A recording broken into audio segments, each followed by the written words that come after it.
Pemirsa niat hati ingin membeli speaker dengan spek yang bagus di salah satu toko brand terkenal di salah satu e-commerce, namun nyatanya Mpok Alpa justru harus menelan kecewa. Bagaimana tidak, pemilik nama asli Nina Carolina ini sudah mengeluarkan uang 5 juta rupiah untuk membeli speaker tersebut.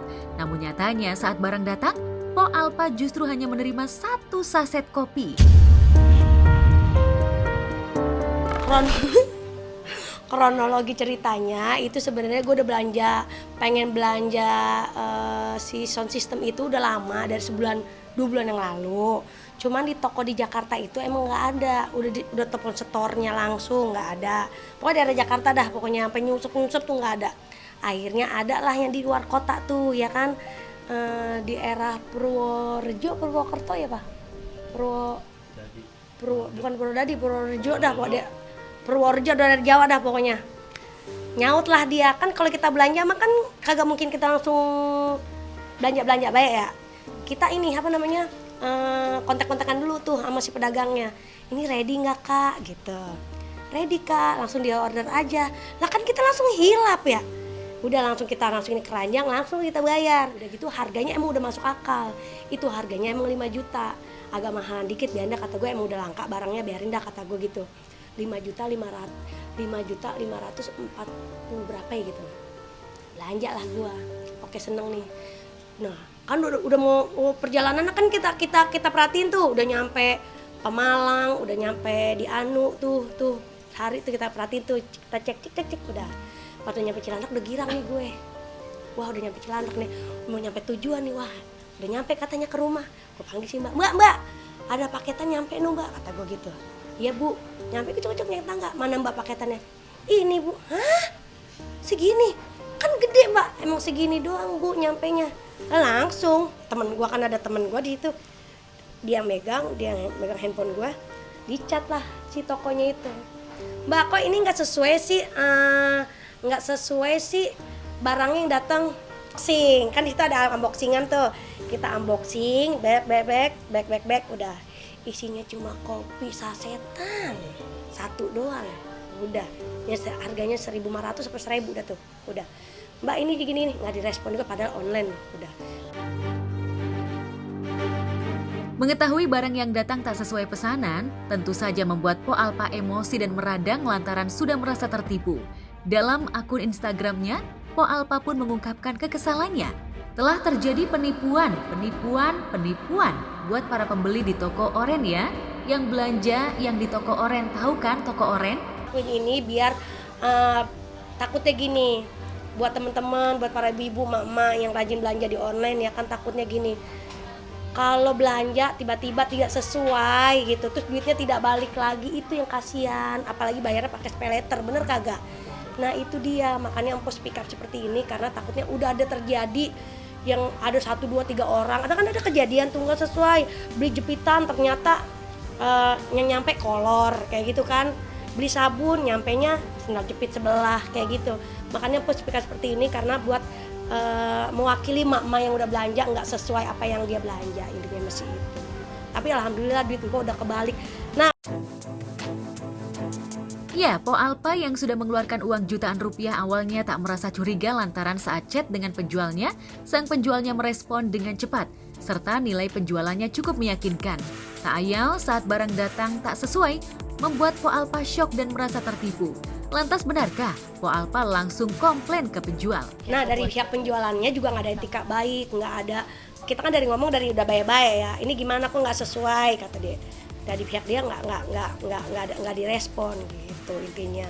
Tapi katanya buat teman-teman katanya yang udah cek katanya tokonya udah nggak ada, dia takut kali dia begitu menipu, ibaratnya kan jatuh menipu ya. Gue emang alhamdulillah gue emang suka belanja di online, biasanya ngeliat reviewnya. Nah review yang gue lihat di toko itu emang nggak ada review si barang si JBL ini. Emang gue ngeliat reviewnya barang-barang yang lain, begitu doang sih. Cuman kalau bintangnya emang sama penilaiannya gue kagak lihat lagi gue. Namanya udah nafsu ya, kan sekarang dengan harga segitu, dengan harga sesuai gue masuk akal dong. Jadi gue percaya, apalagi udah dicat langsung sama si penjualnya. Jadi gue percaya. Ya, Po Alpa pun sudah melaporkan kejadian tersebut ke penanggung jawab e-commerce. Setelah mengajukan seluruh bukti yang ada, Po Alpa akhirnya mendapatkan uangnya kembali. Lantas benarkah Po Alpa kapok untuk belanja online? Kapok lebih hati-hati aja sih. Kapok enggak, cuma lebih hati-hati, waspada, lebih teliti, intinya mah begitu. Akhirnya gue chat ke toko orennya, ke pusatnya, minta tolong dibantu, bla bla bla. Jangan ini katanya pembongkar apa sih kalau kata kita, unboxingnya, bukti unboxingnya dikirimin, bla bla bla bla. Udah, tokonya tolong cat-catannya dikirimin, udah gue citin, bla bla bla. 1 kali 24 jam, bener. Tadi alhamdulillah udah dibalik duit gue. Gue baru mau bawa keluar sama teman-teman wartawan. Udah dibalikin, dia takut kali. Biar jerak, bukan apa-apa, empuk.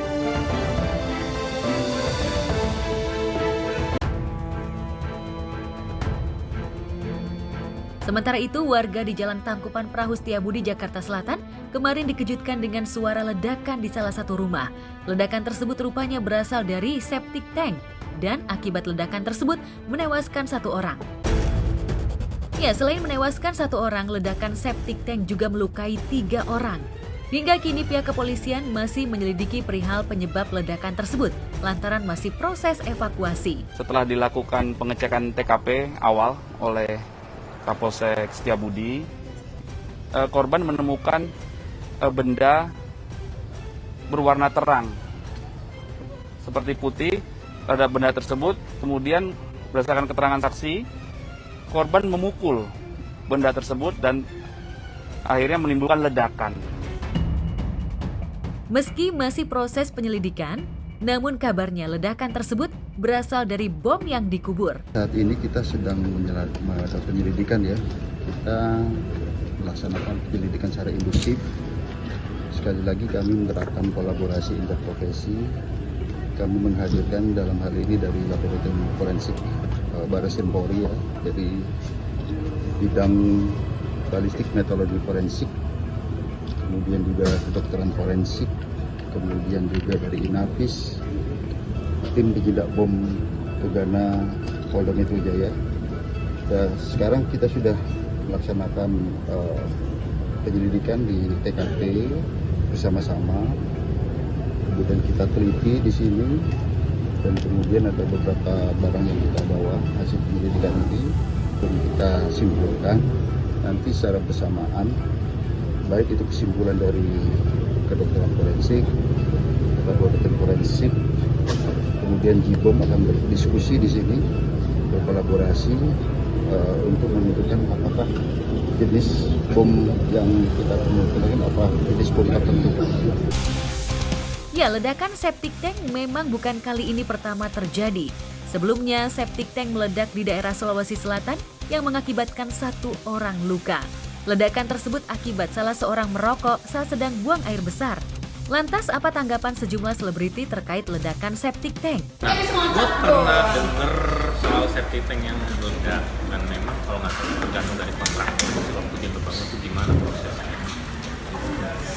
Kalau bom sih kayaknya enggak, karena itu di bawah ya. Septic tank kan posisinya pasti selalu di bawah. Jadi memang gue pernah denger juga septic tank itu memang gas.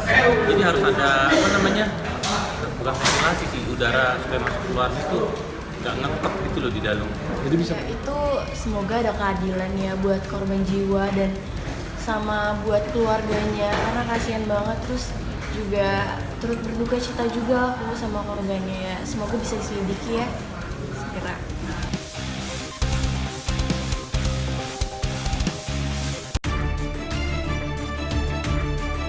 Pasca kecelakaan tunggal menabrak tembok pembatas sebuah pusat perbelanjaan hingga Kenzo yang berada di dalam mobil tersebut terpental, kondisi teranyar jika Kenzo yang mengalami syok berangsur-angsur telah membaik.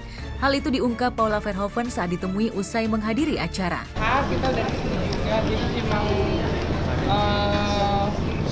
kejadiannya tuh waktu pas turun dari mall itu aja sih, jadi jalanannya mall itu tuh turunannya agak curam gitu. Itu tuh nangis juga karena memang dia kan mau nonton YouTube apa segala macam. Jadi memang sebenarnya pas kejadiannya aku juga nggak tahu loh kalau bisa nabrak itu. Yang pasti emang turunannya itu curam gitu. Nah, memang di situ banyak bekas bekas tabrak-tabrak itu. Kejadian itu memang terbilang cukup singkat hingga Paula yang kebetulan ada dalam satu mobil dengan Baim tak mengetahui kronologis kejadian seutuhnya lantaran kejadian itu begitu cepat. Kurang tahu ya, memang mobilnya kan emang besar ya, lebar, jadi memang sebenarnya suami aku juga udah hati-hati juga, orang itu dalam kondisi juga pelan karena kan kita juga bawa anak apa segala macam, jadi memang nggak ngeh aja tiba-tiba bisa kenapa tuh gitu, jadi emang kitanya pun juga nggak kepikiran bakal bisa nabrak di situ karena kan itu juga parkiran yang memang sering kita parkir gitu kan, naik ke atas teras turunnya itu yang memang agak. Kerusakannya seberapa parah sih? Bagian depan sebelah kiri. Ada rasa trauma sendiri? Pun dengan Baim yang saat kejadian tampak kebingungan dengan peristiwa tersebut.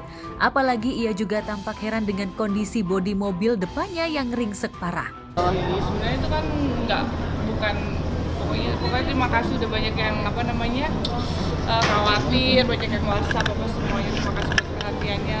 Jadi alhamdulillah kita semua sehat. Jadi nggak ada yang trauma atau kenapa untungnya cuma mobilnya aja sih. Kerugiannya Kak Paula? Nggak tahu itu suami saya. Kak Paula asuransi atau Iya, diasuransikan? nggak tahu itu. Nggak tahu juga. Ada.